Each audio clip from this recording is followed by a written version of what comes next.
Subscribe करें basic शिक्षा news के यूट्यूब चैनल को और बगल में लगी घंटी को प्रेस कर दें ताकि आपको आने वाली वीडियोस की जानकारी मिलती रहे। आर्यव्रत बैंक। दोस्तों, जैसा कि हम सब जानते हैं कि 1 अप्रैल 2019 को इलाहाबाद यूपी ग्रामीण बैंक का और आर्यव्रत ग्रामीण बैंक का विलय हुआ था, जिसको अब आर्यव्रत बैंक के नाम से जाना जाता है।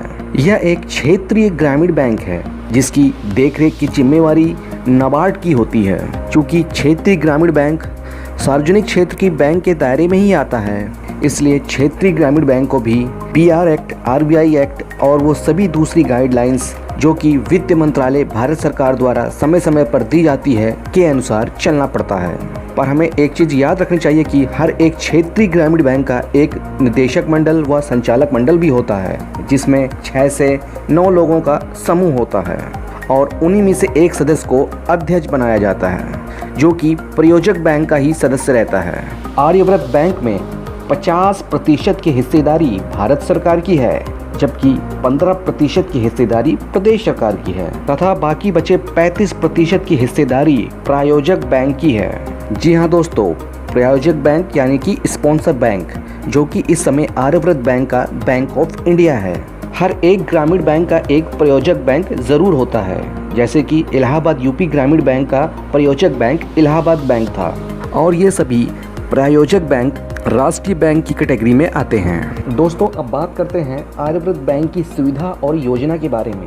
आर्यव्रत बैंक में भी वो सभी योजनाएं और सुविधाएं उपलब्ध है जो बाकी अन्य बैंकों में रहती हैं, जैसे ग्रामीण विकास आवास योजना के लिए वित्तीय मदद, किसान क्रेडिट कार्ड, किसान सम्मान निधि योजना आदि सब योजनाएं इसमें सम्मिलित हैं। भारत सरकार द्वारा जितनी भी विभिन्न प्रकार की योजनाएं आर्थिक मदद के लिए चलाई जा रही हैं, वो सब बाकी बैंकों की तरह आर्यव्रत बैंक में भी उपलब्ध है।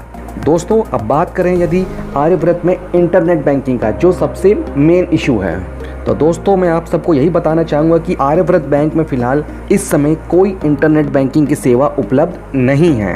आर्यव्रत बैंक में अभी केवल RTGS की सुविधा ही उपलब्ध है, जिसका आप अपने ब्रांच में जाकर लाभ उठा सकते हैं। आर्यव्रत बैंक ने अपना नया ATM भी शुरू कर दिया है, लेकिन ग्राहकों को ये याद रखना है कि इस समय आर्यव्रत का ATM केवल ATM मशीन से ही पैसे निकालने में ही कारगर है, या फिर खरीदारी के समय यदि बाजार में POS मशीन का इस्तेमाल करते हैं तो वहां पर भी ये ATM काम करेगा।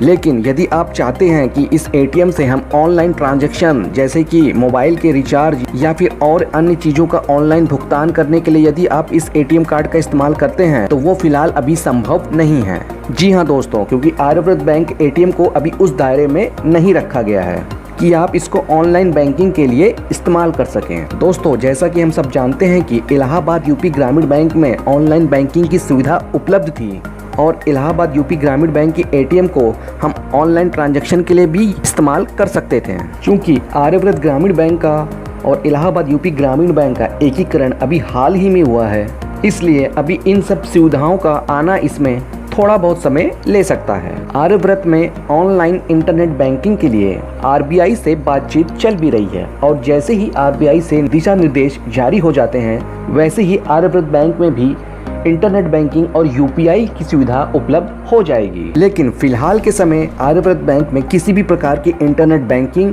और UPI की सुविधा उपलब्ध नहीं है। दोस्तों, मैं आप सब लोगों को ये चीज़ बताना चाहूँगा कि मैंने कई YouTube चैनलों में देखा है कि कई लोग इस तरह की वीडियोस बनाते हैं कि आर्यव्रत बैंक को किस प्रकार से UPI ID या इंटरनेट बैंकिंग में इस्तेमाल कर सकते हैं। दोस्तों, मैं आप लोगों से आग्रह करता हूं कि आप लोग ऐसे किसी भी वीडियोस के बहकावे में ना आए तथा अपने ATM और बैंक से संबंधित सुरक्षित जानकारियों को किसी से साझा भी ना करें। दोस्तों, एक चीज़ ये भी सुनने में आई है कि कई आर्यव्रत खाता धारकों के मन में ये शंका रहती है, जिस प्रकार और बैंकों ने अपने टोल फ्री नंबर जारी किए हैं, जिसपे मिस कॉल मारने से आपके रजिस्टर्ड नंबर पर बैलेंस की डिटेल आ जाती है।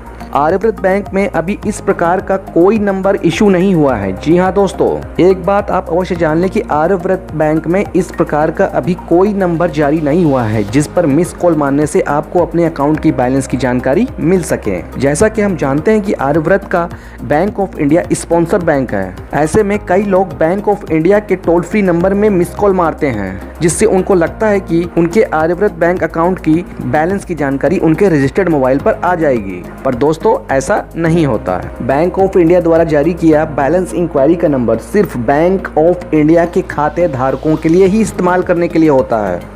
जब आर्यव्रत बैंक खुद इस तरह का नंबर आप स्वयं जारी करेगी तब आप इस सुविधा का लाभ भी ले सकेंगे। दोस्तों यदि आपको आर्यव्रत बैंक में अपने खाते से संबंधित कोई भी समस्या हो तो आप आर्यव्रत की मेन वेबसाइट में जाकर वहां से टोल फ्री नंबर पर आप बात कर सकते हैं। दोस्तों जैसे कि आपको स्क्रीन पर भी दिख रहा है, आप इन नंबरों पर फोन लगाकर आप अपने खाते से संबंधित समस्याओं के बारे में जानकारी दे सकते हैं। और यदि आप अपनी शिकायत लिखित में देना चाहते हैं तो उसकी सुविधा भी वेबसाइट में उपलब्ध है।